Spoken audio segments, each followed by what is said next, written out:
Hi guys, and welcome back to the channel. Today we are featuring a Tourbillon watch. I know I never thought I'd have a Tourbillon, but there you go. I'm lucky enough now to have one. This is simply gorgeous, and it's from the brand Peacock watches. They have been around since 57, I believe. The brand didn't really come into its own, as the name until the late 70s, and now obviously they not only make their own watches, but they also make movements for other people. But I've got to get this straight out there. I was actually given this watch to review. So I'm not getting paid per se, but I do get to keep the watch afterwards. Some people might say that's going to taint my review of the watch, but if you know the channel, that simply isn't the case. And the simple fact is, I am offered watches quite regular. But the simple fact is, if I don't find the watch interesting, I don't think you will either, so I simply won't take them up on the offer. So anyway, I did with these guys. Let's talk sizes first. It has a case size of 41.2 millimeters. The thickness of the watch is coming in at 11.2. The lug to lug, longest point across the watch here is 47.5, and the strap size on this is coming in at 21 millimeters. Now, the main thing with this watch is this here. This is what's called a tourbillon. Now, not to be mistaken with, say, an open heart watch where you can actually see the balance, rotating back and forth along its center. This is a whole different kettle of fish. This is absolutely on another level. The whole purpose, what a tourbillon was designed to do, was back when we all had pocket watches. If you had a pocket watch, you'd wear it in your pocket on your waistcoat, and so the watch would always be in this plane. The optimal position for a pocket watch is to have the pendant at the top. So when it was in your pocket, if it was like this, let's say it's a pocket watch, so the pendant at the top, if it was like that with the chain coming off it, it'd always be in its best timekeeping. But when it was rotated around these directions, you would actually have different timekeeping rates. So this could, be detriment to the timekeeping of the watch. So the genius back in the day, Breguet, came up with, what happens if I actually get the whole balance and rotate it about its axis? And what that does is create a constant, always the same kind of timekeeping, because then it doesn't matter if it's on its, whichever way around it is, that balance is always spinning. And so that is where the tourbillon comes from. I think it's French for whirlwind. And it just looks absolutely amazing. In a pocket watch, technically it has no real benefits because the watch is mostly on its side or pointing down or whatever. So it doesn't really get, any true benefits. Apart from the simple fact is, it just looks absolutely gorgeous. And this one here is no exception. The fit and finish on it is absolutely superb. So much so, you'll see when we get it on the Timegrapher later to see what its timekeeping's like.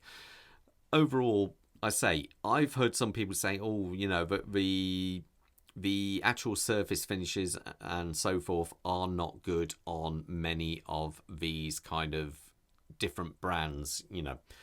Well, okay, so what I thought is I'll put it under my microscope so you can see when you look at the tourbillon there, it still has a very good finish. I suppose the top of the screws, from just normally looking at it, they're perfectly good. When you zoom in, especially, you could polish them a little bit more, but there again, this watch is an absolute bargain.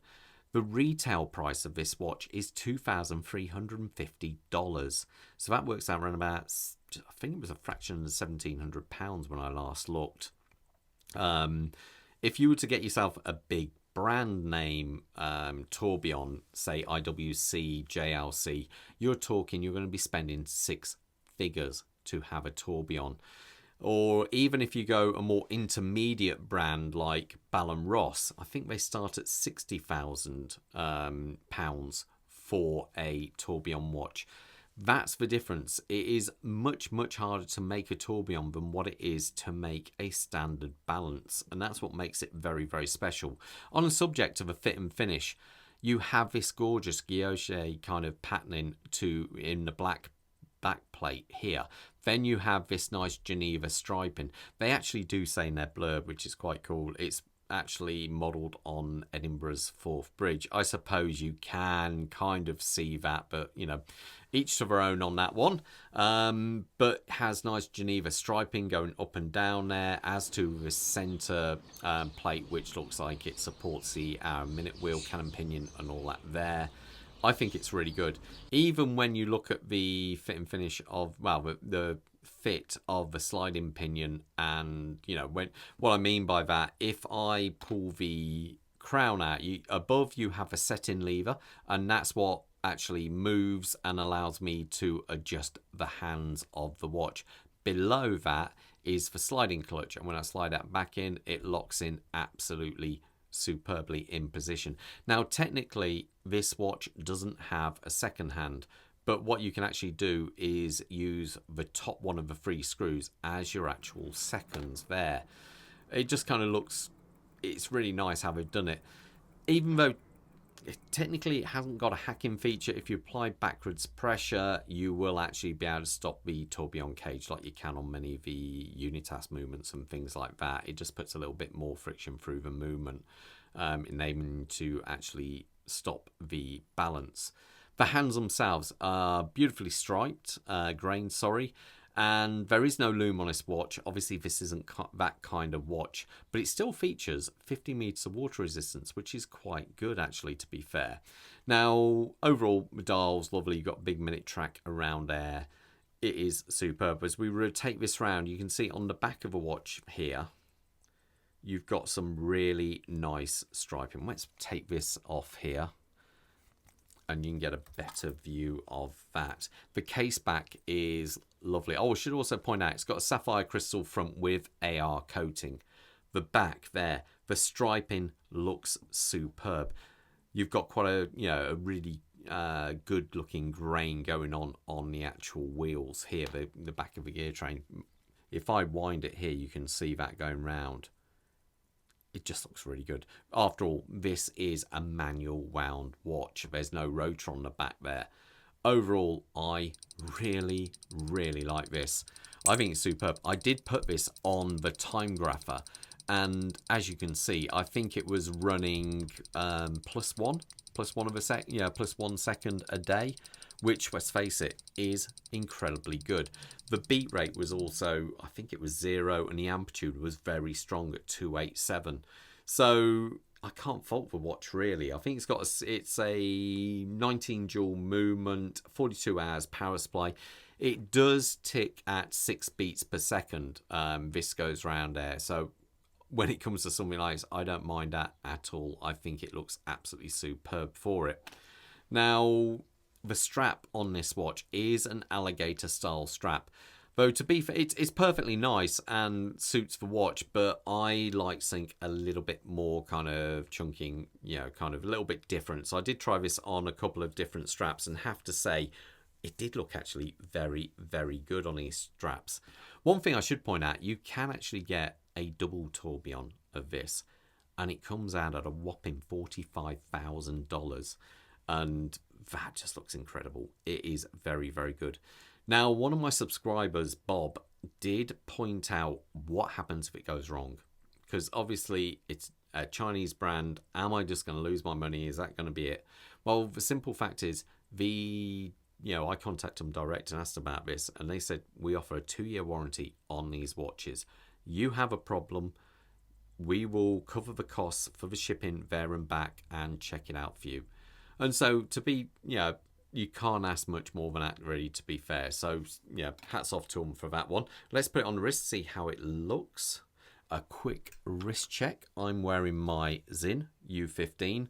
That is also a rather nice watch.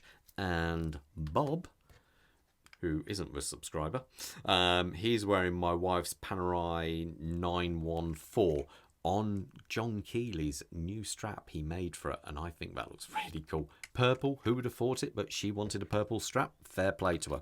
So anyway, my wrist size, 7¼ inches. We do have a nice deploying clasp there, which will prolong the life of the leather strap. It is also signed up and PVD coated, and there you go. that's it on my wrist. It looks, actually, the dial looks bigger than it is because it is all dial.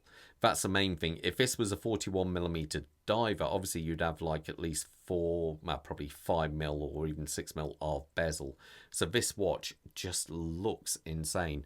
Obviously I'm a watchmaker, and you know, the different watchmakers I've been talking to and showing this, everyone's been blown away by it. The amount of watch dealers that were like, what the heck? What is it? One guy was like, what is it? 10, 20, he thought it was going to be at least £10,000. And that's testament to this, really. It really, really punches well above its weight. I think it is an absolute gorgeous watch.